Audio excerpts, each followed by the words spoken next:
So ಹಿಂದಿನ ಕ್ಲಾಸಲ್ಲಿ ಕರ್ಮ ಸಿದ್ಧಾಂತ ಭಾಗ 1 ತಿಳ್ಕೊಂಡ್ವಿ.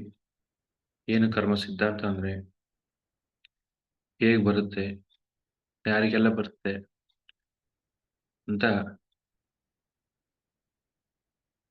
ತಿಳ್ಕೊಂಡ್ವಿ. ಸೊ ಮುಂದೆ ಯಾವ್ಯಾವ ತರ ಕರ್ಮಗಳು ಅಂದ್ರೆ ಎಷ್ಟು ತರದ ಕರ್ಮಗಳಿದೆ, ಆ ಕರ್ಮಗಳಿಗೆ ತಕ್ಕಂತ ಪ್ರತಿಫಲ ಇರುತ್ತೆ. ಸೊ ಯಾವ್ಯಾವ ಕರ್ಮಗಳಿದೆ ಅಂದ್ರೆ 4 ಕರ್ಮಗಳಿದೆ. ಪ್ರತಿ ಆತ್ಮಕ್ಕೂ ಕೂಡ 4 ತರದ ಕರ್ಮಗಳಿರುತ್ತೆ. ಏನು? ಫಸ್ಟ್ ಸಂಚಿತ ಕರ್ಮ. ಸಂಚಿತ ಅಂದ್ರೆ ಬ್ಯಾಗ್, ಅಂದ್ರೆ ಬ್ಯಾಗೇಜ್. ಎಷ್ಟೋ ಜನ್ಮಗಳಿಂದ ತಗೊಂಬಂದಿರ್ತಾರೆ. ಮಾನವ ಜನ್ಮ ತಗೊಂಡ ತಕ್ಷಣ ಎಷ್ಟೋ ಜನ್ಮಗಳಿಂದ ಆ ಕರ್ಮಗಳು ಆಡ್ ಆಗಿ ಆತ್ಮದಲ್ಲಿ ತುಂಬಿರುತ್ತೆ. ಆ ಕರ್ಮಗಳು ಒಳ್ಳೇದಾಗ್ಬೋದು, ಕೆಟ್ಟದಾಗ್ಬೋದು. ಎಷ್ಟೋ ಜನ್ಮದ ಪುಣ್ಯಗಳು ಈ ಜನ್ಮಕ್ಕೆ ಭೋಗ ಆಗ್ತವೆ, ಎಷ್ಟೋ ಜನ್ಮದ ಪಾಪಗಳು ಈ ಜನ್ಮಕ್ಕೆ ಕರ್ಮಗಳಾಗುತ್ತೆ, ದುಃಖ ಆಗುತ್ತೆ, ಕಷ್ಟಗಳಾಗುತ್ತೆ ಅಷ್ಟೇ. ಸೊ ಆತ್ಮಕ್ಕೆ ಕಷ್ಟ ಇಲ್ಲ, ದುಃಖ ಇಲ್ಲ, ಲರ್ನಿಂಗ್ ಅಷ್ಟೇ. ದೇಹ ಪರವಾಗಿ, ಮನಸ್ಸಿನ ಪರವಾಗಿ ನೋಡಿದ್ರೆ ಕಷ್ಟ, ನಷ್ಟ, ಅವಮಾನ ಇಲ್ಲ. ಬಟ್ ಆತ್ಮಕ್ಕೆ ಯಾವುದು ಸಂಬಂಧ ಇಲ್ಲ. ಅದು ಯಾವಾಗ ಗೊತ್ತಾಗುತ್ತೆ ಅಂದ್ರೆ ಧ್ಯಾನಕ್ಕೆ ಬಂದಾಗ ಗೊತ್ತಾಗುತ್ತೆ, ಆಧ್ಯಾತ್ಮಿಕತೆಗೆ ಬಂದಾಗ ಗೊತ್ತಾಗುತ್ತೆ. ಅಲ್ಲೇ ತನಕ ಎಲ್ಲಾನು ಅನಲೈಸ್ ಮಾಡ್ತೀವಿ ನಾವು. ಸೊ ಹಾಗಾಗಿ ಏನು ಸಂಚಿತ ಕರ್ಮ ಅಂದ್ರೆ ಏನು?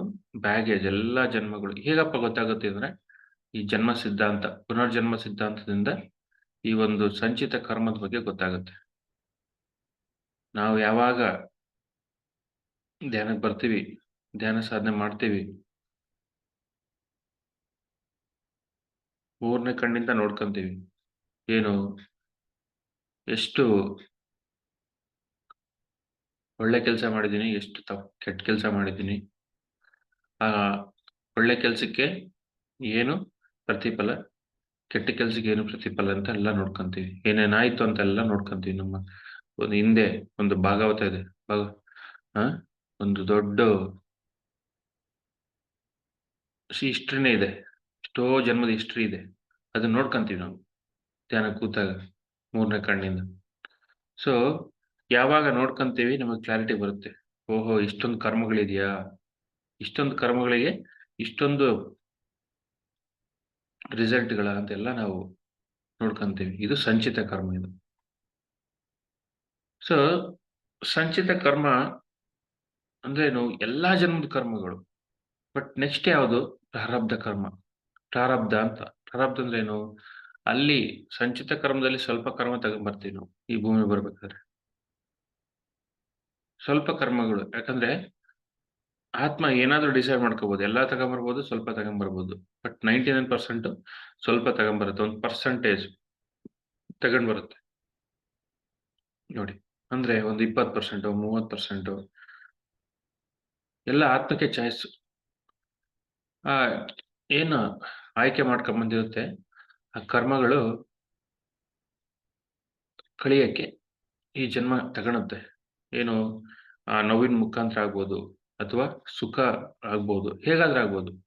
ಸ್ವಲ್ಪ ಪರ್ಸೆಂಟೇಜ್ ಅದು ಆತ್ಮಕ್ಕೆ ಬಿಟ್ಟಿರೋದು ಚಾಯ್ಸ್. ಹೇಳ್ತಾರಲ್ಲ ಕರ್ಮ ದೇವತೆಗಳು ಹೇಳಿದಾಗ, ನೋಡಪ್ಪ ಇಷ್ಟು ಕರ್ಮಗಳಿದೆ, ಎಷ್ಟು ತಗಂತೀಯ ನೀನು, ನಿನಗೆ ಬಿಟ್ಟಿದ್ದು, ನಿನ್ನ ಶಕ್ತಿಗೆ ಬಿಟ್ಟಿದ್ದು. ಓಕೆ, ನಾನು ಒಂದು 30%, 20% ಎಷ್ಟು ತಗಂತೀನಿ ಅಂತ ಬರ್ತೀವಿ ನಾವು. ಹಾಗಾಗಿ ಯಾವುದೇ ನಮಗೆ ಏನೇ ನಾವು ಸೋಕಾಲ್ಡ್ ತೊಂದರೆಗಳು ಅನ್ಕೊಂತೀವಿ ಮನ್ಸಿನ ಮುಖಾಂತರ, ಸೋಕಾಲ್ಡ್ ತೊಂದರೆಗಳು ಅಷ್ಟೇ ಅವು, ಸೋಕಾಲ್ಡ್ ಕಷ್ಟಗಳು, ಸೋಕಾಲ್ಡ್ ಸುಖಗಳು. ಯಾಕಂದ್ರೆ ಅವಕ್ಕೆ ಅರ್ಥ ಇಲ್ಲ, ನಾಟಕ, ಅವೆಲ್ಲ ನಾಟಕ. ನಾನಾಟಿ ಬದುಕು ನಾಟಕಂ, ಹುಟ್ಟುಟವು ನಿಜಮು, ಹೋಗುಟವು ನಿಜಮು, ನಟ್ಟ ನಡಿಮಿ ನೀ ಪರಿ ನಾಟಕಮು. ನೋಡಿ, ಅನ್ನಮಾಚಾರ್ಯರು ಹೇಳ್ತಾರೆ, ಹುಟ್ಟೋದು ನಿಜ, ಹೋಗೋದು ನಿಜ. ನಟ್ಟ ನಡಿಮೆ ಅಂದ್ರೆ ಮಧ್ಯೆ ಏನಿದೆ ಅಂದ್ರೆ ಮಧ್ಯೆ ಯಾವುದು ಹುಟ್ಟೋದು ಸಾವು ಅದ್ರ ಮಧ್ಯೆ ಅಂತಕ್ಕಂಥ ಏನಿದೆ ಅದೇ ಪ್ರಾರಬ್ಧ ಕರ್ಮ. ನೋಡಿ, ಆ ಪ್ರಾರಬ್ಧ ಕರ್ಮದಲ್ಲಿ ಇದ್ದಾಗ ಏನು ಅನುಭವಿಸ್ಬೇಕು. ಯಾಕಂದ್ರೆ ನಮ್ದೇ ಅಲ್ವಾ, ನಾವು ಮಾಡಿರ್ತಕ್ಕಂಥ ತಪ್ಪುಗಳಲ್ವಾ ಅದು. ಅದು ಅದಕ್ಕೆ ಬಿಡುಗಡೆ ಇಲ್ಲ. ಆ? ಕಳ್ತನ ಮಾಡಿದ್ರೆ ಶಿಕ್ಷೆ ಆಗ್ಲೇಬೇಕು ಅಲ್ವಾ, ಜೈಲಿಗೆ ಹಾಕ್ಲೇಬೇಕು. ತಕ್ಕಂತ ಆ ಒಂದು ಶಿಕ್ಷೆ ಕೊಡ್ತಾರೆ ಕರ್ಮ ದೇವತೆಗಳು, ಅನುಭವಿಸ್ಲೇಬೇಕು ಅದು. ಬಿಡುಗಡೆ ಇಲ್ಲ ಇಲ್ಲಿ. ಯಾಕಂದ್ರೆ ಇದು ಪ್ರಕೃತಿ ಸಿದ್ಧಾಂತ, ಇದು ಪ್ರಕೃತಿ ನಿಯಮ ಇದು. ಸೊ ಆ ಒಂದು ನಿಯಮ ಏನು, ಅನುಭವಿಸ್ಲೇಬೇಕು, ಕ್ಲಿಯರ್ ಮಾಡ್ಕೊಳ್ಳೇಬೇಕು. ಅನಾರೋಗ್ಯ ಆದ್ರೆ ಆಗ್ಬೋದು, ನಷ್ಟಗಳಾಗ್ಬೋದು, ಅವಮಾನಗಳಾಗ್ಬೋದು, ಏನಾದ್ರೂ ಆಗ್ಬೋದು ಈ ಪ್ರಾರಬ್ಧ ಕರ್ಮದಿಂದ. ಇದೆಲ್ಲ ಕೂಡ ನಾಟಕ ಅಂತ ಅನುಭವಿಸ್ಬೇಕಷ್ಟೇ, ಅದು ಇಂಪಾರ್ಟೆಂಟ್. ಯಾವಾಗ ನಾಟಕ ಅಂತ ಜ್ಞಾನ ಬರುತ್ತೆ, ಯಾವಾಗ ಅನ್ನಮಾಚಾರ್ಯ ಇರ್ತಾರ ನಾವು ಧ್ಯಾನ ಮಾಡ್ತೀವಿ ಅವಾಗ ಬರುತ್ತೆ. ಅನ್ನಮಾಚಾರ್ಯರು ಯಾವಾಗ ಹೇಳಿದ್ರಂದ್ರೆ, ಧ್ಯಾನ ಸಾಧನೆ ಮಾಡಿ ನೋಡಿ, ಶ್ವಾಸದ ಮೇಲೆ ಗಮನ ಇಟ್ರು. ಶ್ವಾಸದ ಮೇಲೆ ಗಮನ ಇಟ್ಟಾಗ ಆ ಪದ ಬಂತು ಅವರಿಂದ, ಏನು ನಾನಾಟಿಗೆ ಬದುಕು ನಾಟಕಮು, 4 ದಿನದ ಬದುಕು ನಾಟಕ ಅಂತ ಹೇಳಿದ್ರು ಅವರು. 4 ದಿನದ ಅಷ್ಟೇ ಅವರು. 4 ದಿನ ಕೂಡ ಇಲ್ಲ ಆತ್ಮಕ್ಕೆ, ಸಂಬಂಧನೇ ಇಲ್ಲ. ಆತ್ಮಕ್ಕೆ ಟೈಮ್ ಇಲ್ಲ, ಸ್ಪೇಸ್ ಇಲ್ಲ. ಯಾವತ್ತಿರ್ತಕ್ಕಂಥದ್ದು ಆತ್ಮ, ಚಿರಂಜೀವಿ ಅದು. ಸಾವಿಲ್ಲ, ಹುಟ್ಟಿಲ್ಲ ಆತ್ಮಕ್ಕೆ.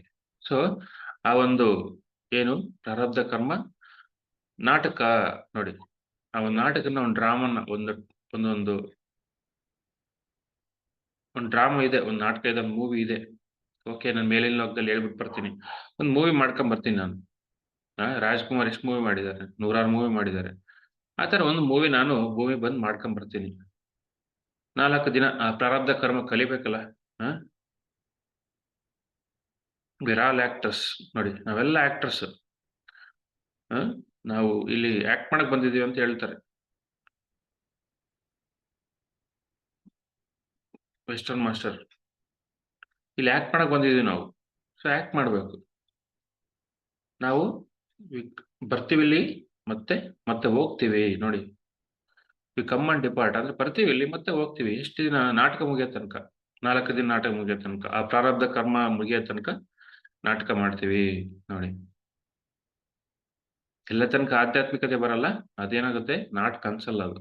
ಆ ಪ್ರಾರಬ್ಧ ಕರ್ಮ ಏನನ್ಸುತ್ತೆ, ಬಂಧ ಅನ್ಸುತ್ತೆ, ದುಃಖ ಅನ್ಸುತ್ತೆ, ನೋವು ಅನ್ಸುತ್ತೆ. ಸೊ ಯಾವಾಗ ಆಧ್ಯಾತ್ಮಿಕತೆ ಬಂತು ಜೀವನದಲ್ಲಿ, ಓಹೋ ಇದು ನನ್ನ ಅನುಭವ, ಇದು ನನ್ನ ಪ್ರಾರಬ್ಧ ಕರ್ಮ, ಇದು ನಾನು ಮುಗಿಸ್ಕೋಬೇಕು, ಇಲ್ಲಾಂದ್ರೆ ಮತ್ತೆ ಇನ್ನೊಂದು ಜನ್ಮ ತಗೋಬೇಕಾಗತ್ತೆ. ಮತ್ತೆ ಆಡ್ ಆಗುತ್ತೆ ಅದು. ಇಲ್ಲಾಂದ್ರೆ ನೋಡಿ, 20% ಮುಗಿಸ್ಕೊಂಡ್ರೆ ಅಥವಾ 50% ಮುಗಿಸ್ಕೊಂಡ್ರೆ ಮಿಕ್ಕಿದ 50% ಪೆಂಡಿಂಗ್ ಇರುತ್ತೆ. ಅದೇ ನಾವಿಲ್ಲಿ 20% ಅಥವಾ 50% ಮುಗಿಸ್ಕೊಂಡಿಲ್ಲ ಅಂದ್ರೆ ಮತ್ತೆ ಬರುತ್ತದು ಪೆಂಡಿಂಗ್. ಸಾಲ ಅದು, ಆತ್ಮದಲ್ಲಿ ಸಾಲ ಹಂಗೆ ಉಳಿದಿರುತ್ತದು. ಆ ಸಾಲನ ತೀರ್ಸ್ಕೊಳ್ಳೇಬೇಕು, ಎಲ್ಲರೂ ತೀರ್ಸ್ಕೊಳ್ಳೇಬೇಕು. ನೋಡಿ ಮಾಸ್ಟರ್ಸ್, ಪ್ರಾರಬ್ಧ ಕರ್ಮ ಮುಗಿಸಿಲ್ಲ ಅಂತಂದ್ರೆ ಏನಾಗುತ್ತೆ, ಮತ್ತೆ ಬರ್ಬೇಕಾಗತ್ತೆ, ಮತ್ತೆ ಅನುಭವಿಸ್ಬೇಕಾಗತ್ತೆ. ಹಾಗಾಗಿ ಯಾವತ್ತು ಜೀವನಕ್ಕೆ ಹೆದರಬಾರ್ದು. ಏನಾಗುತ್ತೆ, ಆದ್ರೆ ಏನಾಗುತ್ತೆ, ಏನಾಗಲ್ಲ. ದೇಹಕ್ಕಾಗುತ್ತೆ ಅಷ್ಟೇ, ಮನ್ಸಿಗಾಗುತ್ತೆ. ನಿನಗೇನಾದ್ರೂ ಆಗುತ್ತಾ? ನೀನ್ ದೇಹದಲ್ಲಿ ಇದ್ದೀನಿ ನೀನು. ನೋಡಿ, ಧ್ಯಾನಕ್ಕೆ ಬಂದ್ಮೇಲೆ ಗೊತ್ತಾಗುತ್ತೆ. ಮಾತಾಡೋ ಈ ಕಾಣ್ತಿದೆ ಮುಖ, ಇದು ನಾನಲ್ಲ. ನೋಡಿ, ಈ ದೇಹ ಕಾಣ್ತಿದೆ ಅಷ್ಟೇ. ಒಳಗಿರೋದೇ ಬೇರೆ. ಆ ಚಿರಂಜೀವಿ ಇದಾನೆ ಒಳಗಡೆ, ಯಾವತ್ತಿರ್ತಕ್ಕಂಥ ಇದಾನಲ್ಲಿ, ಅದು ನಾನು ಅಂತ ಗೊತ್ತಾದಾಗ ಏನಾಗುತ್ತೆ, ಆ ಪ್ರಾರಬ್ಧ ಕರ್ಮ ಬಾಧಿಸಲ್ಲ ನಿನಗೆ. ಆರಾಮಾಗಿ ನಾಟಕ ಅಂತ ಚೆನ್ನಾಗಿ ಡ್ರಾಮಾ ಮಾಡ್ತೀಯ. ಒಬ್ಬ ರಾಜ್ಕುಮಾರ್ ಮೂವಿನಲ್ಲಿ ಎಷ್ಟು ಚೆನ್ನಾಗಿ ಡ್ರಾಮಾ ಮಾಡ್ತಾರೆ ನೋಡಿದ್ರೆ ಕಣ್ಣಲ್ಲಿ ನೀರು ಬರ್ತಾವ, ಅಷ್ಟು ಮನೋಜ್ಞವಾಗಿ ಮಾಡ್ತಾರೆ. ಹಂಗ ಡ್ರಾಮಾ ಮಾಡ್ಬೇಕು. ಪತ್ರ ಸರ್ ಹೇಳೋರು, ಹಂಗ ಮಾಡಯ್ಯ, ನಾಟಕ ನಡೀತಿದೆ, ಚೆನ್ನಾಗಿ ನಾಟಕ ಮಾಡು. ಎಷ್ಟು ಚೆನ್ನಾಗಿ ನಾಟಕ ಮಾಡ್ತೀವಿ ಅಷ್ಟು ಮಾರ್ಕ್ಸ್ ಕೊಡ್ತಾರೆ ಬೇರಿನ ಲೋಕದಲ್ಲಿ. ನೋಡಿ, ಇಲ್ಲಿ ಮೂವಿನಲ್ಲಿ ಚೆನ್ನಾಗಿ ಆಕ್ಟ್ ಮಾಡಿದ್ರೆ ಮೂವಿ ಚೆನ್ನಾಗಿ ಓಡುತ್ತೆ. ಜನಗಳೆಲ್ಲ ಒಳ್ಳೆ ಚೆನ್ನಾಗಿ ಕ್ಲಬ್ಸ್ ಹೊಡಿತಾರೆ ಮೂವಿ ಚೆನ್ನಾಗಿ ಮಾಡಿದ್ರೆ. ಅದೇ ಚೆನ್ನಾಗಿ ಮಾಡಿಲ್ಲ ಅಂದ್ರೆ ಹಂಗೆ ನಾವಿಲ್ಲಿ ಚೆನ್ನಾಗಿ ನಾಟಕ ಮಾಡಿದ್ರೆ ಬೇರೆ ಲೋಕದಲ್ಲಿ ಕ್ಲಾಪ್ಸ್ ಹೊಡಿತಾರೆ. ಓಹೋ, ಚೆನ್ನಾಗಿ ನಾಟಕ ಮಾಡಿ ಬಂದಿ ನೀನು, ಗೆದ್ದಿ ನಾಟಕ, ಅದ್ಭುತವಾಗಿ ನಟನೆ ಮಾಡಿದೆ. ಶ್ರೀಕೃಷ್ಣ ಪರಮಾತ್ಮ ಹೆಂಗ್ ಮಾಡ್ದ, ಹಂಗಾಗಿ ಶ್ರೀಕೃಷ್ಣ ಪರಮಾತ್ಮ ಇವತ್ತು ಹೋಗ್ಬಿಡ್ತೀವಿ ನಾವು. ನಾಟಕ ಅವನ್ನೆಲ್ಲ ಗೊತ್ತಿತ್ತು, ನಡೀತಿದೆ ಡ್ರಾಮಾ. ಕೌರವರು ಮಾಡೋದು ಡ್ರಾಮಾ, ಪಾಂಡವರು ಇರ್ತಕ್ಕಂಥದ್ದು ಡ್ರಾಮಾ. ಪಾಂಡವರು ವನವಾಸಕ್ಕೆ ಹೋದ್ರು, ಓಹೋ ಡ್ರಾಮಾ, ಹೋಗ್ ಬನ್ನಿ ಪರವಾಗಿಲ್ಲ ಡ್ರಾಮಾ ಅಂತ ಹೇಳಿದ್ರು. ಶ್ರೀಕೃಷ್ಣ ಪರಮಾತ್ಮ ನೋಡಿ. ಕೌರವರು ಪಾಂಡವರಿಗೆ ವಿಚಿತ್ರ ವಿಚಿತ್ರ ವಿಚಿತ್ರ ಕಷ್ಟ ಕೊಟ್ರು. ಬಟ್ ಅದ್ಯಾವುದನ್ನು ಕೂಡ ಶ್ರೀಕೃಷ್ಣ ಪರಮಾತ್ಮ ಏನ್ ಹೇಳ್ದ, ಓಕೆ ಇರ್ಲಿ ಪರವಾಗಿಲ್ಲ, ಇರ್ಲಿ ನಾಟಕ ಅನುಭವಿಸಿ. ಆ ಧರ್ಮರಾಯ ಎಲ್ಲಿಂದ ಬಂತು ಆ ಶಕ್ತಿ ಅಂದ್ರೆ ಆ ಧ್ಯಾನದಿಂದ ಬಂತು, ಆ ಧರ್ಮದಿಂದ ಬಂತು ನೋಡಿ. ನಮಗೂ ಕೂಡ ಎಲ್ಲಿಂದ ಬರುತ್ತಪ್ಪ ಅಂದ್ರೆ ಈ ಒಂದು ಕರ್ಮ ಸಿದ್ಧಾಂತ ತಿಳ್ಕೊಂಡಾಗ, ಧರ್ಮ ತಿಳ್ಕೊಂಡಾಗ, ಸತ್ಯ ತಿಳ್ಕೊಂಡಾಗ ಆ ನಾಟಕ ತರ ತಗೊಂತೀವಿ. ಮಾನ ಆಗ್ಲಿ, ಅವಮಾನ ಆಗ್ಲಿ, ಏನಾದ್ರೂ ಆಗ್ಲಿ ನೋಡಿ ಮಾಸ್ಟರ್ಸ್, ಇದು ಜ್ಞಾನ. ಅವಾಗ ಏನಾಗುತ್ತೆ, ಈ ನಾಟಕ ಅಂತ ಸಂಪೂರ್ಣವಾಗಿ ಯಾವಾಗ ಅರ್ಥ ಮಾಡ್ಕೊಂತೀವಿ, ಭೋಗಗಳು ಬರ್ತವೆ ಜೀವನದಲ್ಲಿ. ಭೋಗ ಅಂದ್ರೆ ಏನು, ಜ್ಞಾನನೇ ಭೋಗ ನೋಡಿ. ಆನಂದ, ಸಮಾಧಾನ ಸಿಗುತ್ತೆ, ಸಮಾಧಿ ಸಿಗುತ್ತೆ, ಎಲ್ಲದ್ರಲ್ಲೂ ಸಮಾಧಿ ಸಿಗುತ್ತೆ. ಒಬ್ಬ ಎನ್ಲೈಟನ್ ಮಾಸ್ಟರ್ಸ್ಗೆ ಯಾವ್ದು ಬಾಧಿಸಲ್ಲ, ಜ್ಞಾನಿಗೆ ಯಾವ್ದು ಬಾಧಿಸಲ್ಲ. ಕರ್ಮ ಸಿದ್ಧಾಂತ ಯಾವತ್ತು ಬಾಧಿಸಲ್ಲ ಅವನಿಗೆ. ನಾಟಕ ಅಂತ ತಗಂತಾನೆ, ಆರಾಮಾಗಿ ತಗಂತಾನೆ ಅವನು ನೋಡಿ.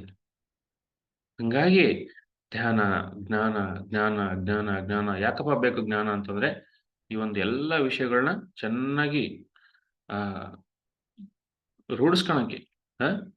ಎಲ್ಲ ಏನೇ ಬರ್ಲಿ ಭೂಮಿ ಮೇಲೆ, ಯಾವುದೇ ಚಾಲೆಂಜ್ಗಳು ಬರಲಿ, ಏನೇನೋ ಬರಲಿ, ಆತ್ಮ ಅದೇ ಕೇಳುತ್ತೆ ನನಗೆ ವಿಚಿತ್ರ ವಿಚಿತ್ರ ಚಾಲೆಂಜ್ಗಳು ಬೇಕು, ವಿಚಿತ್ರ ವಿಚಿತ್ರ ಡ್ರಾಮಾಗಳು ಬೇಕನ್ನತ್ತೆ. ಎಲ್ಲ ಡ್ರಾಮಾ ನೋಡ್ತೀನಿ ನಾನು, ವಿಟ್ನೆಸ್ ಮಾಡ್ತೀನಿ ಅಷ್ಟೇ, ಆರಾಮಾಗಿ ವಿಟ್ನೆಸ್ ಮಾಡ್ತೀನಿ ಅಂತ ಹೇಳುತ್ತೆ ಆತ್ಮ. ಬಟ್ ಮನ್ಸು ಏನ್ ಹೇಳುತ್ತೆ, ಕಷ್ಟ, ನಷ್ಟ, ದೇಹಕ್ಕೆ ನೋವಾಗುತ್ತೆ ನೋಡಿ. ಎಲ್ಲಿ ನೋವಿಲ್ಲ, ಎಲ್ಲಿದೆ ನೋವು? ರಮಣ ಮಹರ್ಷಿಗೆ ಏನು ನೋವಾಗ್ಲಿಲ್ಲ, ಕ್ಯಾನ್ಸರ್. ಪರಮಹಂಸರಿಗೆ ಏನು ನೋವಾಗ್ಲಿಲ್ಲ, ರಾಮಕೃಷ್ಣ ಪರಮಹಂಸರಿಗೆ ಆರಾಮಾಗಿದ್ರು, ನಾಟಕ ಅಂತಿದ್ರು ಅವರು. ಆಗಿದೆ, ದೇಹಕ್ಕಾಗಿದೆ, ನನಗೆ ಆಗಿಲ್ಲ ನೋಡಿ. ಇದು ಜ್ಞಾನ. ಜ್ಞಾನ ಏನ್ ಮಾಡುತ್ತೆ, ಆ ಪ್ರಾರಬ್ಧ ಕರ್ಮನ ಜಯಿಸುತ್ತೆ, ಆರಾಮಾಗಿ ಜಯಿಸುತ್ತೆ. ಹಂಗಾಗಿ ಜ್ಞಾನ, ಜ್ಞಾನ, ಜ್ಞಾನ ಎಷ್ಟು ತಿಳ್ಕೊಂಡ್ರು ಕಡಿಮೆನೆ.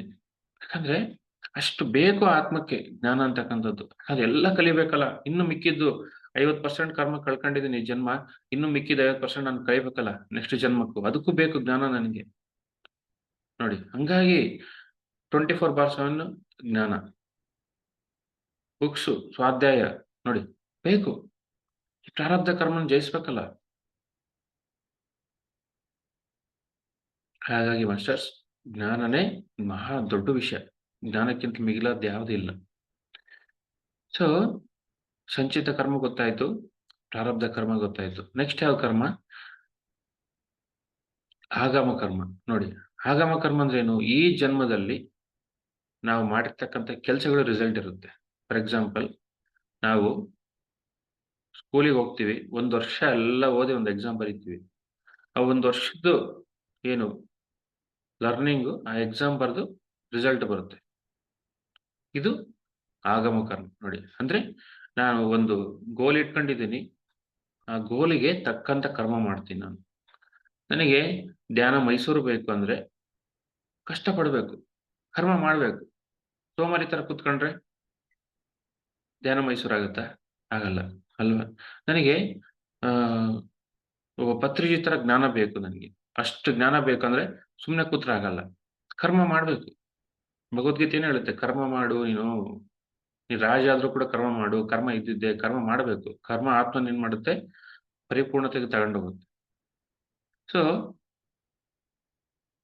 ಕೆಲ್ಸ ಏನು, ಒಂದು ಗೋಲ್ ಇದೆ, ಒಂದು ಗುರಿ ಇದೆ, ಆ ಗುರಿಗೋಸ್ಕರ ನೀನ್ ಕೆಲಸ ಮಾಡ್ತೀಯ, ಅದು ಆಗಮ ಕರ್ಮ. ಮುಂದ್ ಬರುತ್ತದೆ ಆಗಮ, ಬರುತ್ತೆ ಅದು. ಆ ಒಂದು ಬರ್ತಕ್ಕಂತ ರಿಸಲ್ಟ್ಗೋಸ್ಕರ ದಿನ ದಿನ ದಿನ ಸಾಧನೆ. ನಿನಗೆ 3ನೇ ಕಣ್ ಬೇಕು, ಕುತ್ಕ, ನಿನ್ ಜನ್ಮಗಳು ನೋಡ್ಕೋಬೇಕು, ಆಗಮ ಕರ್ಮ ನೋಡಿ. ಕುತ್ಕ ನೀನು, ಕೂತ್ರೆ ಗೊತ್ತಾಗುತ್ತೆ. ಅಥವಾ ನಿದ್ದೆ ಮಾಡಿದ್ರೆ ಗೊತ್ತಾಗುತ್ತೆ ನೋಡಿ. ಇಷ್ಟೊತ್ತು 2 ಗಂಟೆ ಧ್ಯಾನ ಮಾಡಿದ್ವಿ ನಾವು, ಮತ್ತೆ ರಾತ್ರಿ 1 ಗಂಟೆ ಧ್ಯಾನ ಮಾಡ್ತೀವಿ. ಎಲ್ಲಿ ಮಾಡಿದ್ರೆ ಏನಾಗುತ್ತೆ, ದಿನದಿನಕ್ಕೂ ಆ ಕುಂಡಲಿನಿ ಜಾಗೃತ ಆಗುತ್ತೆ, ಎನರ್ಜಿ ರೈಸ್ ಆಗುತ್ತೆ. ಊಟ ಮಾಡಿ ಮಲಗಿದ್ರೆ ತಕ್ಕಂತ ಪ್ರತಿಫಲ. ಅದೇ ಧ್ಯಾನ ಸಾಧನೆ ಮಾಡಿದ್ರೆ, ಸ್ವಾಧ್ಯಾಯ ಸಾಧನೆ ಮಾಡಿದ್ರೆ, ಸೇವೆ ಮಾಡಿದ್ರೆ ಧ್ಯಾನ ಮೈಸೂರು ಆಗುತ್ತೆ ನೋಡಿ ಮಾಸ್ಟರ್. ಧ್ಯಾನ ಪ್ರಪಂಚ ಆಗುತ್ತೆ ನೋಡಿ. ಅಂದ್ರೆ ಗುರಿ ಬೇಕು, ಗುರಿನೇ, ಆ ಗುರಿಗೋಸ್ಕರ ಕೆಲಸ ಮಾಡ್ತೀವಿ ನಾವು. ಚೆನ್ನಾಗಿ ಎಕ್ಸಾಮ್ ಬರೆದ್ರೆ ಏನಾಗುತ್ತೆ, ಒಳ್ಳೆ ಮಾರ್ಕ್ಸ್ ಬರುತ್ತೆ. ಅದೇ ಸರಿಯಾಗಿ ಎಕ್ಸಾಮ್ ಬಂದಿಲ್ಲ ಅಂದ್ರೆ ತಕ್ಕಂತ ಪ್ರತಿಫಲ, ಫೇಲ್ ಆಗ್ಬೋದು ಅಥವಾ ಕಡಿಮೆ ಮಾರ್ಕ್ಸ್ ಬರ್ಬೋದು. ನನಗೆ 100ಕ್ಕೆ 100 ಬೇಕಂದ್ರೆ ಅಷ್ಟು ಪ್ರತಿಫಲ. ಅಂತ ಕರ್ಮ ಮಾಡ್ಬೇಕು ಶ್ರದ್ಧೆಯಿಂದ, ಭಕ್ತಿಯಿಂದ ನೋಡಿ. ಎಲ್ಲದಕ್ಕೂ ಅಪ್ಲಿಕೇಬಲ್. ಧ್ಯಾನ ಸಾಧನೆ ಆದ್ರೂ ಮಾಡಿ, ಪ್ರಾಪಂಚಿಕ ವಿದ್ಯೆಗಳಾದ್ರೂ ಆಗ್ಲಿ. ಒಳ್ಳೆ ಸಂಗೀತ ನುಡಿಸ್ಬೇಕು ನಾನು ಅಂತಂದ್ರೆ, ದಿನ ಗಂಟೆಗಟ್ಟಲೆ ಪ್ರಾಕ್ಟೀಸ್ ಮಾಡ್ಬೇಕು. ನೋಡಿ, ಎಂತ ಆನಂದ ಕೊಡುತ್ತೆ ಸಂಗೀತ.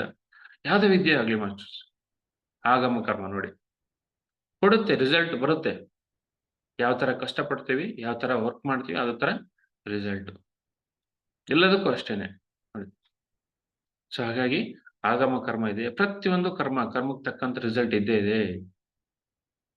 Every action there will be reactions. ನೋಡಿ, ಪ್ರತಿ ಕೆಲ್ಸಕ್ಕೊಂದು ರಿಯಾಕ್ಷನ್ ಇದೆ.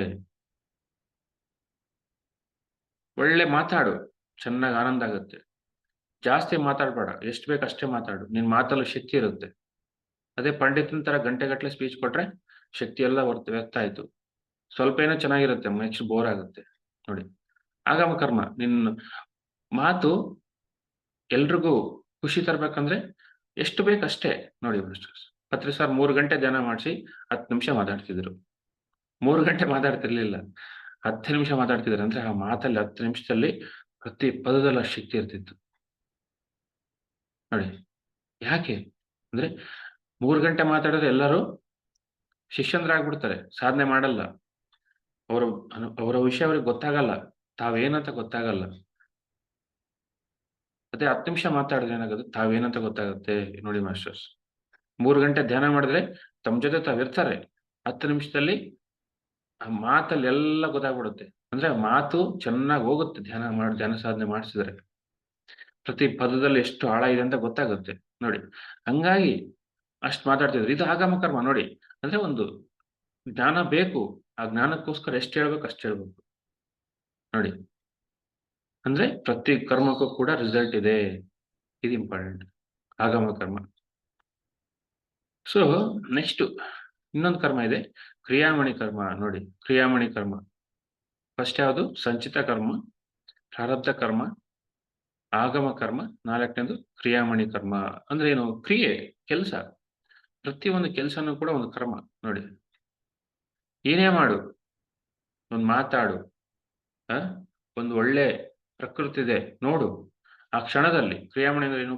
ಆ ಕ್ಷಣದಲ್ಲಿ ಏನ್ ಕೆಲಸ ಮಾಡ್ತೀಯ ಅದು ಕ್ರಿಯಾಮಣಿ ಕರ್ಮ. ಒಂದು ಪ್ರಕೃತಿ ಇದೆ, ಒಂದು ಗಿಡ ಇದೆ, ಚೆನ್ನಾಗಿ ನೋಡು ಗಿಡನ್ನ, ವಿಟ್ನೆಸ್ ಮಾಡಿ, ಎಂತ ಆನಂದ ಕೊಡುತ್ತೆ. ಎಷ್ಟು ಹಸಿರಾಗಿದೆ ಗಿಡ, ಪ್ರಕೃತಿ ನೋಡು. ಆ ಸೂರ್ಯ ಹುಟ್ಟಿದಾನೆ, ಸೂರ್ಯನ್ ನೋಡು ಇವಾಗ. ಕ್ರಿಯಾಮಣಿ ಕರ್ಮ ಎಂತ ಆನಂದ ಕೊಡುತ್ತೆ ಕಣ್ಣಿಗೆ, ಆತ್ಮಕ್ಕೆ. ಹೋಗು, ವಾಕಿಂಗ್ ಹೋಗು, ಒಂದು ಒಳ್ಳೆ ಗಾಳಿ ಬರುತ್ತೆ, ಕ್ರಿಯಾಮಣಿ ಕರ್ಮ. ಆ ಗಾಳಿ, ತಂಪಾದ ಗಾಳಿ ಎಂತ ಆನಂದ ಕೊಡುತ್ತೆ ನಿನಗೆ, ಫ್ರೆಶ್ ಆಗುತ್ತೆ ಮೈಂಡ್. ನೋಡಿ, ಪ್ರಕೃತಿಯಲ್ಲಿ ಧ್ಯಾನ ಮಾಡು, ಕ್ರಿಯಾಮಣಿ ಕರ್ಮ ಎಷ್ಟು ಆನಂದ ಕೊಡುತ್ತೆ. ಒಳ್ಳೆ ಸಂಗೀತ ಕೇಳು, ವೇಸ್ಟ್ ಮಾತು ಕೇಳ್ಬೇಡ, ಕ್ರಿಯಾಮಣಿ ಕರ್ಮ. ನೋಡಿ, ಒಳ್ಳೆ ಅಡಿಗೆ ಮಾಡು, ಎಷ್ಟು ರುಚಿಯಾಗುತ್ತೆ. ಒಳ್ಳೆ ಈ ಕ್ಷಣ ಮೌನದಲ್ಲಿರು, ನಿನ್ ಜೊತೆನೇ ಇರು. ಮೌನದಲ್ಲಿ ಕಂಪ್ಲೀಟ್ ಆಗಿ ಇನ್ನರ್ ಮೌನ ಆಗ್ಬೇಕು, ಒಳಗಡೆ ಸೈಲೆನ್ಸ್ ಆಗ್ಬೇಕು, ಮನ್ಸು ಓಡಬಾರ್ದು. ನಿನ್ ಆ ಒಂದು ಆತ್ಮ ಜೊತೆ ಒಂದಾಗು. ನೋಡಿ, ಕ್ರಿಯೆ ಆ ಕ್ಷಣ ಫಸ್ಟ್ ಏನೋ ಕ್ರಿಯೆ, ಆಮೇಲೆ ಕ್ರಿಯೆಗಳಿರಲ್ಲ ಮೌನದಲ್ಲಿ, ಎಲ್ಲ ನಿಲ್ಲುತ್ತೆ. ಏನು ಕೆಲಸ ಇಲ್ಲ, ಏನು ಸೈಲೆನ್ಸ್, ಅಬ್ಸಲ್ಯೂಟ್ ಸೈಲೆನ್ಸ್, ಆತ್ಮ ಜೊತೆ ಒಂದಾಗು. ನೋಡಿ, ಅಂದ್ರೆ ಪ್ರತಿ ಕ್ಷಣ ಕೂಡ ಎಷ್ಟೋ ಕಲಿಯಕ್ಕಿದೆ. ಪ್ರತಿ ಕ್ಷಣ ಒಂದು ದೊಡ್ಡ ಗಿಫ್ಟ್ ನಮಗೆ ಪ್ರಕೃತಿ ಕೊಟ್ಟಿರ್ತಕ್ಕಂಥದ್ದು. ಹಂಗಾಗಿ ಆ ಏನು ಇದೆ ಕೈಯಲ್ಲಿ ಅಂತ ಒಂದು ಆ ಕೆಲಸನ್ನ ಶ್ರದ್ಧೆಯಿಂದ ಮಾಡು, ಜಯಿಸ್ತೀಯ, ಅದ್ ರಿಸಲ್ಟ್ ತಕ್ಕಂತ ರಿಸಲ್ಟ್ ಬರುತ್ತೆ. ನೋಡಿ ಮಾಸ್ಟರ್ಸ್, ಎಲ್ಲಾ ತರ ಕರ್ಮಗಳಿದೆ. ಪ್ರತಿ ಕ್ಷಣ ಕೂಡ ಕರ್ಮ ಇದೆ. ಈ ಆತ್ಮ ಈ ದೇಹದಲ್ಲಿ ಯಾಕಿದೆ ಅಂದ್ರೆ ಆ ಕರ್ಮ ಮಾಡಕ್ಕೋಸ್ಕರ ಇದೆ. ಕರ್ಮ ಮಾಡಿ ಮಾಡಿ ಮಾಡಿ ಕರ್ಮ ಕಳ್ಕೊಳುತ್ತೆ ಅಥವಾ ಕಲಿಯುತ್ತೆ. ಜ್ಞಾನ ವೃದ್ಧಿ ಆಗುತ್ತೆ. ಆತ್ಮದ ಒಂದು ಕಾನ್ಶಿಯಸ್ನೆಸ್ ಅಥವಾ ಜ್ಞಾನ ಜ್ಞಾನ ಅಂತಕ್ಕಂಥದ್ದು ದಿನ ಜಾಸ್ತಿ ಆಗ್ತಾ ಹೋಗುತ್ತೆ. ಎಕ್ಸ್‌ಪ್ಯಾಂಡ್ ಆಗುತ್ತೆ. ಜಾಸ್ತಿ ಆಗಿ ಏನಾಗುತ್ತೆ, ನೀನು ಕೂಡ ಒಬ್ಬ ಬುದ್ಧ ಆಗ್ತೀಯಾ, ಒಬ್ಬ ಬಸವಣ್ಣ ಆಗ್ತೀಯಾ, ಒಬ್ಬ ಶ್ರೀಕೃಷ್ಣ ಪರಮಾತ್ಮ ಆಗ್ತೀಯಾ, ಒಬ್ಬ ಪತ್ರಿಜಿ ಆಗ್ತೀಯಾ. ಹಂಗಾಗಿ ಇವೆಲ್ಲ ಇರೋದು. ಯಾಕೆ ಕರ್ಮ ತಗೊಳುತ್ತೆ ಅಂತಂದ್ರೆ ಕಲಿಯಕ್ಕೋಸ್ಕರ. ತಪ್ಪು ಮಾಡಿದ್ರೆ ಗೊತ್ತಾಗುತ್ತೆ ಅಂತ. ನೋಡಿ, ಹಂಗೂ ಇರುತ್ತೆ ಆತ್ಮದಲ್ಲಿ. ಅಥವಾ ಬೇರೆಯವ್ರು ಮಾಡೋ ತಪ್ಪು ನೋಡಿ ಕಲಿಬೋದು. ಅಥವಾ ತಾನೇ ಮಾಡ್ಯಾರು ತಿಳ್ಕೊಳುತ್ತೆ. ಯೂಶುವಲಿ ಒಳ್ಳೆ ಕೆಲಸ ಮಾಡಿ ಆ ಒಂದು ರಿಸಲ್ಟ್ ಅರ್ಥ ಮಾಡ್ಕೊಳುತ್ತೆ. ಸಂಗೀತ ಕಲಿಯುತ್ತೆ, ಸಂಗೀತದಲ್ಲಿ ಆನಂದ ಎಷ್ಟಿದೆ ಅಂತ. ಸೇವೆ ಮಾಡುತ್ತೆ ಆತ್ಮ, ಸೇವೆನಲ್ಲಿ ಎಷ್ಟು ಆನಂದ ಇದೆ ಅಂತ ತಿಳ್ಕೊಳುತ್ತೆ. ನೋಡಿ, ಸ್ವಾಧ್ಯಾಯ ಮಾಡುತ್ತೆ, ಅದೊಂದು ಕರ್ಮ. ಸ್ವಾಧ್ಯಾಯ ಮಾಡಿದಾಗ ಎಷ್ಟು ಜ್ಞಾನ ಬಂತು. ನೋಡಿ, ಅಂದ್ರೆ ಪ್ರತಿಯೊಂದು ಕೂಡ ಆತ್ಮ ಚಾಯ್ಸ್ ಮಾಡ್ಕೊಂಡ್ ಬರುತ್ತೆ. ಯಾಕಪ್ಪ ಚಾಯ್ಸ್ ಅಂದ್ರೆ ಜ್ಞಾನಕ್ಕೋಸ್ಕರ. ನೋಡಿ ಮಾಸ್ಟರ್ಸ್, ಜ್ಞಾನಕ್ಕೋಸ್ಕರ ಏನಿಲ್ಲ. ಅಲ್ಟಿಮೇಟ್ ಗೋಲ್ ಏನು? ಜ್ಞಾನ. ಫಸ್ಟ್ ಏನು? ಜ್ಞಾನ ಬಂದು ಬಂದು ಬಂದು ನೀನೊಬ್ಬ ಏನಾಗ್ತೀಯ? ನಿನ್ನ ನೀನು ಅರ್ಥ ಮಾಡ್ಕೊಂತೀಯ. ಅರಿಹಂತ ಆಗ್ತೀಯ. ಅರಿಹಂತ ತನ್ನಂತ ತಿಳ್ಕೊಂಡವನು. ನೆಕ್ಸ್ಟ್ ಏನಾಗ್ತಾನೆ? ಬೋಧಿಸತ್ವ ಆಗ್ತಾನೆ. ಅಂದು ಕುಂತಲ್ಲೇ ಧ್ಯಾನ ಹೇಳ್ಕೊಡ್ತಾನೆ. ಜ್ಞಾನ ತುಂಬಿ ಧ್ಯಾನ ಸಾಧನೆ ಮಾಡಿ ಅರಿಹಂತ ಆದಿ ಹಾಗೆ ಹಾಗೆ ಏನ್ ಮಾಡ್ತೀಯ? ಒಂದೇ ಜಾಗದಲ್ಲಿ ಕೂತು ಎಲ್ರಿಗೂ ಬೋಧನೆ ಮಾಡ್ತೀಯ. ಕರ್ಮ ನೋಡಿ. ಬೋಧನೆ ಮಾಡಿ ಕೂಡ ಎಷ್ಟೋ ತಿಳ್ಕೊಂತೀಯ ಕುಂತ ಜಾಗದಲ್ಲಿ. ಅದು ಕೂಡ ಸಾಲಲ್ಲ. ಆಮೇಲೆ ಏನ್ ಮಾಡ್ತೀಯ? ನೆಕ್ಸ್ಟ್ ಜನ್ಮ ಅಥವಾ ಅದೇ ಜನ್ಮನೋ ತಿಳ್ಕೊಂಡು ಉದ್ದಾಗ್ತೀಯ. ಮನೆ ಮನೆಗೆ, ಊರೂರು, ಬೀದಿ ಬೀದಿ ಅಲ್ದು ಹೇಳ್ಕೊಡ್ತೀಯ ಧ್ಯಾನನ. ಸತ್ಯನ ಹೇಳ್ಕೊಡ್ತೀಯ. ಕರ್ಮ ಸಿದ್ಧಾಂತ. ಕರ್ಮ ಪ್ರತಿಯೊಂದು ಕರ್ಮ ಮಾಡುತ್ತೆ ಆತ್ಮ. ನೋಡಿ, ಅದು ಹೈಯೆಸ್ಟ್. ಬುದ್ಧನ ಸ್ಥಿತಿ ಹೈಯೆಸ್ಟ್. ಆ ಒಂದು ಹೈಯೆಸ್ಟ್ ಗೋಲ್ ರೀಚ್ ಆಗೋಕ್ಕೋಸ್ಕರ ಇವೆಲ್ಲ ಆರಿಸ್ಕೊಳತ್ತೆ. ವಿಚಿತ್ರ ವಿಚಿತ್ರ ಕರ್ಮಗಳು ತಗೊಳುತ್ತೆ. ಧ್ಯಾನ ಮಾಡಿ ಕರ್ಮನ ಕಳ್ಕೊಳುತ್ತೆ. ಅದಾದ್ಮೇಲೆ ಕರ್ಮ ಕಳ್ಕೊಂಡು ಜನ್ಮ ಸಿದ್ಧಾಂತ ನೋಡ್ಕೊಳುತ್ತೆ ಆತ್ಮ. ಎಲ್ಲಾ ಜನ್ಮಗಳು ನೋಡಿ ನೋಡಿ ನೋಡಿ ನೋಡಿ ಎಲ್ಲ ಜ್ಞಾನ ಬರುತ್ತೆ. ಏನೇನ್ ಬಂತು, ಏನೇನ್ ನೋಡ್ದೆ, ಏನೇನ್ ತಿಳ್ಕೊಂಡೆ, ಈ ಜನ್ಮದ ಉದ್ದೇಶ ಏನಂತ ಗೊತ್ತಾಗುತ್ತೆ. ನೋಡಿ, ಉದ್ದೇಶ ಗೊತ್ತಾದಾಗ ತಕ್ಕಂತ ಉದ್ದೇಶ ಗೊತ್ತಾದಾಗ ನೆಕ್ಸ್ಟ್ ಕೆಲಸ ಏನು? ಧ್ಯಾನ ಪ್ರಚಾರಕ್ಕೆ ಹೋಗುತ್ತೆ. ಅದೇ ಉದ್ದೇಶ, ಇನ್ನೇನಿಲ್ಲ. ಅಲ್ಟಿಮೇಟ್ ಏನಿದೆ? ಕ್ಷಣ ವ್ಯರ್ಥ ಮಾಡಲ್ಲ. ಯಾವ ಕ್ಷಣ ವ್ಯರ್ಥ ಮಾಡಲ್ಲ. ಕ್ಷಣ ವ್ಯರ್ಥ ಮಾಡಿದ್ರೆ ಏನಾಗುತ್ತೆ? ಆ ಕರ್ಮ ಸಿದ್ಧಾಂತ ನೋಡ್ಕೊಂಡಿರುತ್ತಲ್ಲ, ವ್ಯರ್ಥ ಮಾಡಿದಕ್ಕೆ ರಿಸಲ್ಟ್ ಗೊತ್ತಾಗುತ್ತೆ. ಓಹೋ, ನಾನು ಟೈಮ್ ವೇಸ್ಟ್ ಮಾಡಬಾರ್ದು. ಟೈಮ್ ವೇಸ್ಟ್ ಮಾಡ್ದಕ್ಕೆ ಈ ತರ ಶಿಕ್ಷೆಗಳು ಬಂದ್ವು ನನಗೆ. ವೇಸ್ಟ್ ಮಾತಾಡಬಾರ್ದು, ಈ ತರ ಶಿಕ್ಷೆ ಬಂದ್ವು. ಕರ್ಮ ಸಿದ್ಧಾಂತ ನೋಡ್ಕೊಳತ್ತಲ್ಲ 3ನೇ ಕಣ್ಣಿಂದ. ವೇಸ್ಟ್ ಆಲೋಚನೆ ಮಾಡದೆ ಈ ತರ ಶಿಕ್ಷೆ ಬಂದ್ವು. ನೋಡಿ ಮಾಸ್ಟರ್ಸ್. ಹಾಗಾಗಿ ಯಾವಾಗ ಜನ್ಮ ಸಿದ್ಧಾಂತ ಗೊತ್ತಾಗುತ್ತೆ, ಎಲ್ಲ ಜನ್ಮಗಳು ಗೊತ್ತಾಗುತ್ತೆ, ಅಥವಾ ಒಂದ್ ಸ್ವಲ್ಪ ಜನ್ಮಗಳು ಗೊತ್ತಾಗುತ್ತೆ. ಯಾವ ಬೇಕು ಅಷ್ಟು ಜನ್ಮ, ಈ ಒಂದು ಪರ್ಟಿಕ್ಯುಲರ್ ಲೈಫಿಗೆ, ಈ ಜನ್ಮಕ್ಕೆ ಏನ್ ಬೇಕು, ಎಷ್ಟು ಆ ಜನ್ಮಗಳು ನೋಡ್ಕೊಂಡಾಗ ಈ ಭೂಮಿ ಮೇಲೆ ಯಾಕೆ ಬಂದೆ ಅಂತ ಗೊತ್ತಾಗುತ್ತೆ. ಗೊತ್ತಾದಾಗ ಏನ್ ಮಾಡುತ್ತೆ? ಆ ಕೆಲಸ ಹಿಡಿಯುತ್ತೆ. ಟೈಮ್ ವೇಸ್ಟ್ ಮಾಡಲ್ಲ. ಯಾವ ತರ ಬುದ್ಧ ಜ್ಞಾನೋದಯ ಆದ ತಕ್ಷಣ ಅವ್ರ ಗುರುನ್ ನೋಡ್ಕೊಂತಾನೆ. ಧ್ಯಾನ ಹೇಳ್ಕೊಟ್ಟಿರ್ತಾರೆ ಫಸ್ಟ್. ಏನೋ ಸರಿಯಾಗಿ ಹೇಳ್ಕೊಟ್ಟಿರಲ್ಲ ಧ್ಯಾನ, ಇದಕ್ ಸರಿಯಾದದಲ್ಲ ಅಂತ ಆ ಕ್ಷಣ ಗುರು ನೆನಪಾಗ್ತಾರೆ ಮೊದ್ಲು. ಅವ್ರನ್ನ ಭೇಟಿಯಾಗೋಣ ಅಂತ ಹೋಗ್ತಾರೆ ಬುದ್ಧ. ಬಟ್ ಅವ್ರ ದೇಹ ಬಿಟ್ಬಿಟ್ಟಿರ್ತಾರೆ. ನೆಕ್ಸ್ಟ್ ಅವ್ರ ಶಿಷ್ಯಂದ್ರು ಇರ್ತಾರೆ. ಅವ್ರ ಶಿಷ್ಯಂದ್ರಿಗೆ ಹೇಳ್ಕೊಡ್ಬೇಕಂತ ಆ ಕ್ಷಣನೇ ಹೋಗ್ತಾನೆ ಬುದ್ಧ. ನೋಡಿ, ವ್ಯರ್ಥ ಮಾಡಲ್ಲ ಟೈಮು. ಎನ್ಲೈಟನ್ ಆದ್ಮೇಲೆ ಎಲ್ಲೇ ತನಕ ಜ್ಞಾನ ಇರಲ್ವೋ ಅಲ್ಲೇ ತನಕ ಟೈಮ್ ವ್ಯರ್ಥ. ಮಾತುಗಳು ವ್ಯರ್ಥ, ಆಲೋಚನೆಗಳು ವ್ಯರ್ಥ ಆಲೋಚನೆಗಳು. ನೋಡಿ, ಹಾಗಾಗಿ ಪ್ರತಿಯೊಂದು ಕರ್ಮಕ್ಕೂ ರಿಸಲ್ಟ್ ಇದೆ ಮಾಸ್ಟರ್ಸ್. ಇದು ಅರ್ಥ ಮಾಡ್ಕೋಬೇಕು. ಕರ್ಮ ಸಿದ್ಧಾಂತ ಏನ್ ಹೇಳುತ್ತೆ? ಪ್ರತಿ ಕೆಲ್ಸಕ್ಕೂ ರಿಸಲ್ಟ್ ಇದೆ. ಹಂಗಾಗಿ ಶ್ರದ್ಧೆಯಿಂದ, ಭಕ್ತಿಯಿಂದ ಮಾಡು.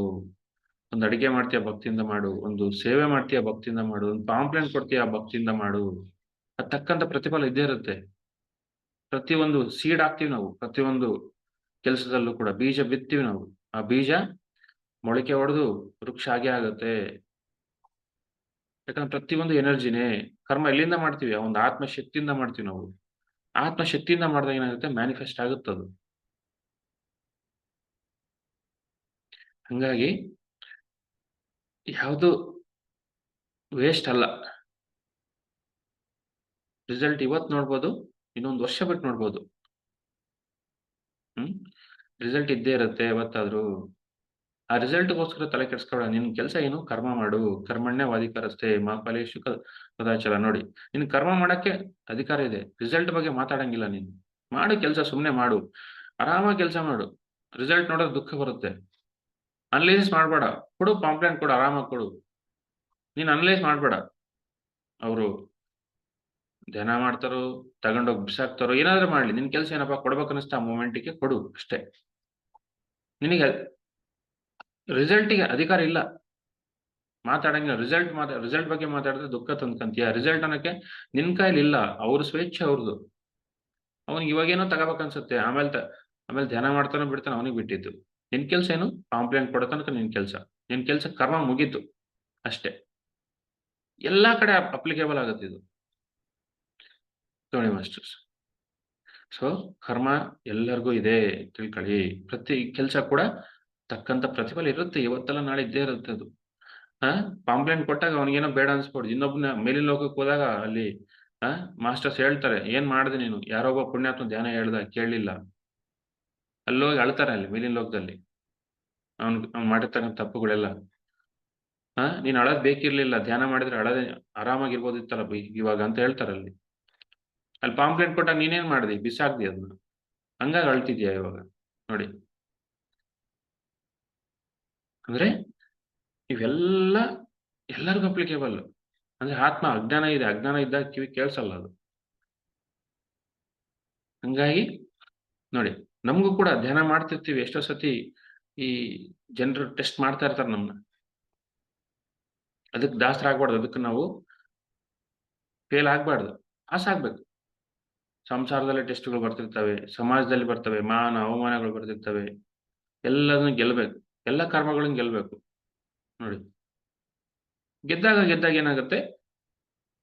ಅಷ್ಟು ಆನಂದ ಇರುತ್ತೆ. ಅಷ್ಟು ರಿಸಲ್ಟ್ ಇರುತ್ತೆ. ನೀನು ಪಾಸ್ ಆದಿ. ಎಲ್ಲದರಲ್ಲೂ ಪಾಸ್ ಆದಿ ನೀನು. ಎಲ್ಲಿ ಫೇಲ್ ಆಗ್ಲಿಲ್ಲ. ನೋಡಿ. ಫೇಲ್ ಆದ್ರೆ ಏನಾಗುತ್ತೆ? ಮತ್ತೆ ಕೆಳಗೆ ಬರ್ತೀವಿ. ಪಾಸ್ ಆಗ್ಬೇಕು ಎಲ್ಲಾ ಕಡೆ. ಅಂದ್ರೆ ಪ್ರತಿಯೊಂದು ಕರ್ಮನೂ ಕೂಡ ಎಷ್ಟು ಜ್ಞಾನ ಕೊಡುತ್ತೆ ನಮಗೆ. ನೋಡಿ ಮಾಸ್ಟರ್ಸ್. ಹಿಂಗಾಗಿ ಆತ್ಮಕ್ಕೆ ಪ್ರತಿಯೊಂದು ಇಂಪಾರ್ಟೆಂಟ್. ಕೆಲವೊಂದು ನಾಟಕ ಆಗ್ಬೋದು, ಕೆಲವೊಂದು ಜ್ಞಾನಕ್ಕೆ ಅಂದ್ರೆ ಒಂದೊಂದು ಕೆಲಸ ಒಂದೊಂದ್ ತರ. ಎಲ್ಲದರಲ್ಲೂ ಕೂಡ ನಿಷ್ಣಾತೆ, ಎಲ್ಲದರಲ್ಲೂ ಕೂಡ ಭಕ್ತಿ. ನೋಡಿ ಮಾಸ್ಟರ್ಸ್ ಅದು ಇಂಪಾರ್ಟೆಂಟ್. ಯಾಕಂದ್ರೆ ಪ್ರತಿ ಕರ್ಮ ಕೂಡ ನಿನ್ನನ್ನ ಮೇಲ್ ತಗೊಂಡೋಗುತ್ತೆ. ಕೆಳಗ್ ಬರಬಾರ್ದು. ಮೇಲ್ ಹೋಗ್ಬೇಕು. ಹೋಗ್ತಾ ಇರ್ಬೇಕು. ಮೇಲ್ ಹೋಗ್ತಾ ಇರ್ಬೇಕು. ಅವಾಗ ಟೆಸ್ಟ್ ಬರುತ್ತೆ. ಸ್ವಲ್ಪ ಸ್ಟಾಪ್ ಆಗೋಣ ಅಷ್ಟೇ. ನಿಲ್ಲೋಣ, ಸ್ವಲ್ಪ ವೇಟ್ ಮಾಡೋಣ. ಆ ತರ ಬ್ರೋ ಧ್ಯಾನ ಕೂತ್ಕೊಂಡ್ವಿ. ಫಸ್ಟ್ ಡೇ ನಮಗೆ ಸೆಟ್ ಆಗಲ್ಲ ಧ್ಯಾನ. ಕರ್ಮ ಕೂತ್ಕೊಂಡ್ವಿ. ಪರವಾಗಿಲ್ಲ ಕೂತ್ಕೋ ಏನ್ ತೊಂದ್ರೆ? ಆಗುತ್ತೆ ಖಂಡಿತ ಆಗುತ್ತೆ. ದೇಹ ಪೇನ್ ಬರುತ್ತೆ. ತಲೆಯಲ್ಲೆಲ್ಲೋ ಓಡುತ್ತೆ. ಪರವಾಗಿಲ್ಲ ಆಗ್ಲಿ. ಏನಾಯ್ತು? ಎಲ್ಲಿದೆ ಕೊನೆ ಅನ್ನೋದಿಲ್ಲ. ಟೈಮೇ ಇಲ್ಲ. ಪ್ರಕೃತಿನಲ್ಲಿ ಟೈಮೇ ಇಲ್ಲ. ಈ ದೇಹಕ್ಕೆ ಟೈಮ್ ಇದೆ ಅಷ್ಟೇ. ಆಗ್ಲಿ ಪರವಾಗಿಲ್ಲ ಕೂತ್ಕೋ. 1 ದಿನ ಆಗ್ಲಿ, 2 ದಿನ ಆಗ್ಲಿ, 1 ತಿಂಗಳಾಗ್ಲಿ ಪರವಾಗಿಲ್ಲ ಏನಾಯ್ತು? ಒಂದ್ ದಿನ 3ನೇ ಕಣ್ಣು ಓಪನ್ ಆಗುತ್ತೆ. ಆಗೇ ಆಗುತ್ತೆ. ಆಗ್ಲೇಬೇಕು ಕೂಡ ಅದು. ಧ್ಯಾನ ಸಾಧನೆ ಮಾಡಿದ್ರೆ ಆಗ್ಲೇ ಆಗತ್ತೆ. ಎಲ್ಲರಿಗೂ ಆಗುತ್ತೆ. ರಿಸಲ್ಟ್ ಇವಾಗೇ ಬೇಕಂದ್ರೆ ದುಃಖ. ನೋಡಿ. ಇವಾಗ ಅನ್ನೋದಿಲ್ಲ. ಅದ್ ತಕ್ಕಂತೆ ಟೈಮ್ ಬಂದಾಗ ಎಲ್ಲ ಬರ್ತವೆ. ನೀನ್ ಬೇಡ ಅಂದ್ರೂ ಬರ್ತವೆ ಅವು. Okay masters. Thank you.